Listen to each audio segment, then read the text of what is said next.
Hi guys, it's Tamara coming back at you with another video. Welcome back to my channel. We're going to talk about substance abuse, and last week I think was the video where I talked about whether or not marijuana was healthy or unhealthy, and I gave you a little bit of insight about what the drug does to you. And so I want to focus on not only street drugs but medication, and give you just a little bit of brain science behind what's going on. So let's go ahead and just jump into that, okay? So the benefits for you today in this video, I'm gonna put them over here for you, is that you're gonna be able to develop language associated with how the brain responds to drug abuse and prescription use. You're going to also be able to learn about the specific brain regions. I'm going to mention 3 that are essential for you to understand. And it's interesting as well. It kind of gives you a little bit of foundation and background information on kind of how the body responds to drugs. I'll put it that way, whether that's street drugs or prescription. So I'm gonna just jump right in, and I'm gonna post some things around me so that you can keep up as well. So let's go ahead and jump in. So when we talk about the brain, I want you to think of the brain in terms of a control center. I want you to think about the brain as a highly complex computer system.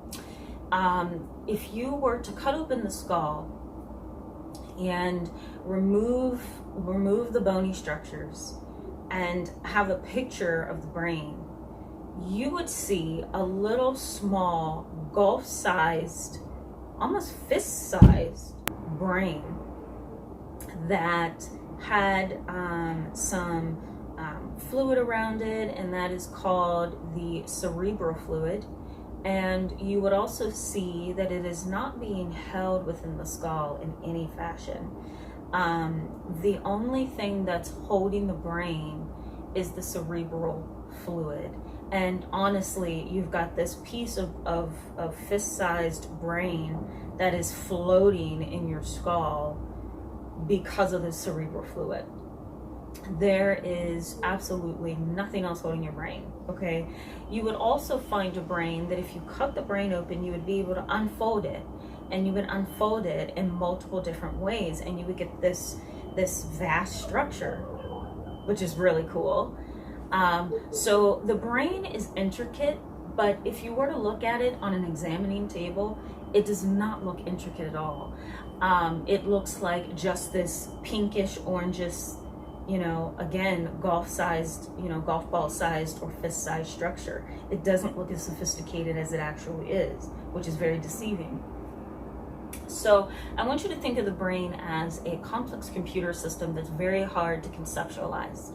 When you think about how the brain interacts with the drugs, prescription, and street drugs, you want to think of one particular system that has subcategories. And the one system is the central nervous system. The central nervous system. What that consists of is the sympathetic nervous system and the parasympathetic nervous system. And both of those systems, you probably have heard me talk about this on this channel. I'm going to post the video up here for you so that you can go back and watch it. But the sympathetic nervous system is the gas pedal. Everything is sped up in the body. You're anxious, you're sweating, your heart is palpitating. You're trying to figure out if you want to fight whatever's in front of you. You feel threatened, right? Your muscles are getting blood flow. That's like flooding your system, because now you've got to survive, right? And so it's like being in the jungle with a lion. You're facing a lion, and your brain is trying to figure out, am I going to run from this thing or am I going to fight this thing? So that's the gas pedal. Then you've got the brake pedal, which is the system slows down, right? So your heart rate comes down, your sweating stops, you start to get hungry, you realize, oh my God, I have to go to the potty. Like you have all those things that are slowing down in the body. Okay, so the sympathetic and the parasympathetic nervous system, both systems are affected by drug use, whether that's heroin or alcohol or marijuana or Zoloft, Prozac, and Cymbalta, whatever it is, that system is being affected in some fashion. So when that system is being affected, sympathetic and the parasympathetic nervous system, it starts sending messages to your neurons or your brain chemicals. And the brain chemicals are known as neurotransmitters. And there's a couple, but I'm going to mention the four most important. And I'm going to add that video as well in case you want to go back and see what I'm talking about at a basic level. But the four chemicals that are utopia is GABA or glutamate, norepinephrine, dopamine, and serotonin. Those are the four most important neurotransmitters. When you use marijuana or use alcohol or use Prozac, Lexapro, Cymbalta, fluoxetine, or Prozac, I think I've mentioned Prozac already, or Buspar, for example, those drugs are flooding your system and it's having an effect on your neurotransmitters. Basically, it's adding more neurotransmitter to your brain, which is what you need, because you get depressed and you get anxious when there's not enough, there's less or not enough neurotransmitters. So when you take medication or you use drugs, you're actually increasing those brain chemicals, and that's why you feel better and you get this high, right? Because the drug is giving your brain the chemicals that it doesn't naturally have, okay? That's one way to look at that. So let's go ahead and break this down just a little bit more, okay? So let's talk about the specific brain regions that are affected by drugs, okay? One is the basal ganglia. I'm gonna put that up here. The basal ganglia. The basal ganglia, if I can say it, is a brain structure or brain region that has a lot to do with our interest and desire in sexual activity, our interest and desire in routines and in habits. It also plays a role in our eating as well, right? It gives us that motivation to feel hungry. It also causes us to think about food at a particular time of the day when we're used to eating, right? So it has a lot to do with habits and routine. In terms of drug use, the basal ganglia creates a problem because your routine with drugs then becomes, I'm not myself if I don't have this drug. That the routine and the habit is that every day at 9 o'clock, I'm used to smoking something or I'm used to taking my Prozac. If I don't take it, I'm gonna flip, right? That can all be blamed on your basal ganglia. And of course there are other brain regions, but to make this very basic, the basal ganglia is basically the structure that is affected by habit and routine. The next structure is the amygdala. The amygdala is the emotional center of the brain. It's right, it's a cousin, I'll put it that way, it's a cousin to the limbic system. They are both emotional structures. They both have a lot to do with emotional memories.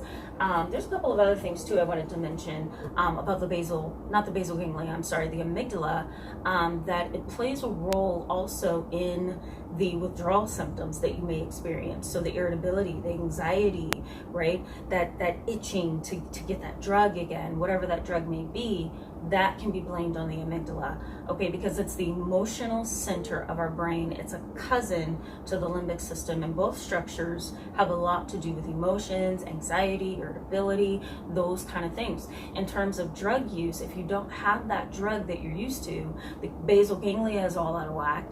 Now the amygdala is out of whack. And then what makes you go back to finding that drug is the last brain structure that I would have mentioned today, and it's the prefrontal cortex. The prefrontal cortex is right in the front of our forehead, I should say, and it's the front part of our brain. And the whole idea behind the prefrontal cortex is that our personality is controlled by it. Our decision making, our problem solving, our ability to control our impulses and gain self-control to reason, to be logical, factual. When you are using medication, when you are using THC, marijuana, or heroin, or any other street drug, even prescription drugs, you can guarantee that if you don't have those drugs when you are used to having them, you're going to have a very, very hard time with self-control. Teenagers get in a lot of trouble because their prefrontal cortex is underdeveloped. So they make very impulsive decisions. They do things on a whim.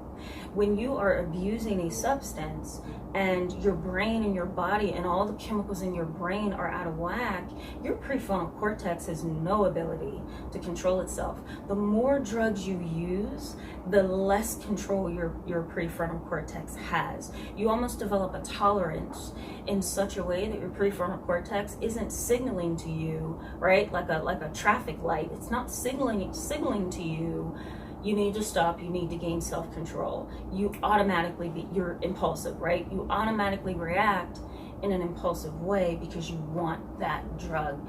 And that is the fault of the prefrontal cortex, all right?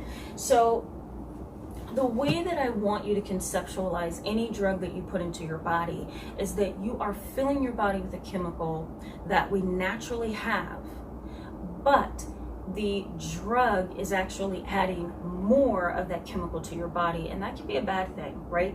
Too much of a good thing can be a bad thing, and that's what you want to keep in mind. We have natural hormones in our body, we have natural chemicals, and anytime you take a drug, that, I'm going to call it, I'm trying to find the word, the artificial, I'm going to call it artificial. That artificial chemical, that marijuana, that heroin, that Prozac, whatever it may be, is adding more drug to your system. It's binding itself to your brain chemicals, or your brain neurons, I should say, and it's creating an effect in your body that makes you feel good. The problem is that you become addicted because your basal ganglia is acting out. It wants that routine, it wants that drug. And of course, the science of this is way more complicated than I'm making it right now, but this is just a basic crash course in how to understand what's going on in your brain. All right, guys, thank you so much for being with me today in this video. I encourage you to give it a thumbs up if it was helpful for you.